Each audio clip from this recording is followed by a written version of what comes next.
So within our business objects environment, we have this concept of different kinds of universe objects. So here we see an example of a standard universe. This one happens to be called eFashion, one of the sample universes that comes with business objects.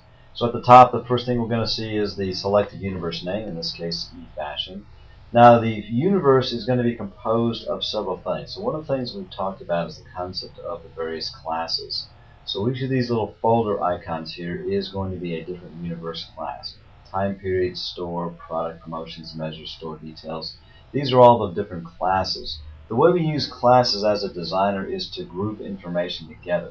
So from my customer's perspective, it makes it easier to find information if it's all grouped together in various types of classes.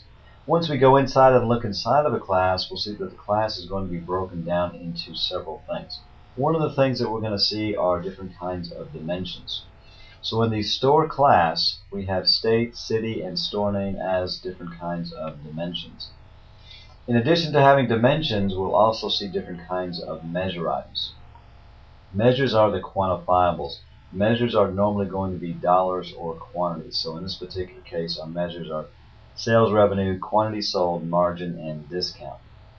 When we combine these two pieces together, we combine dimensional information and measure information together, is when we actually generate our report. It's the combination of these two that creates the actual report data. So we just put sales revenue on a report by itself. If it's not qualified by a dimension, we'll just see one number, and that's the total sales that are in the database at any point in time. If we add state into the report, so it's state and sales revenue, then we will see the revenue, of course, broken out by state. If we add city into the mix, so we have state and city as dimensions and sales revenue, of course we'll see revenue by city within state. And that's the concept of working with dimensions and measures in business objects.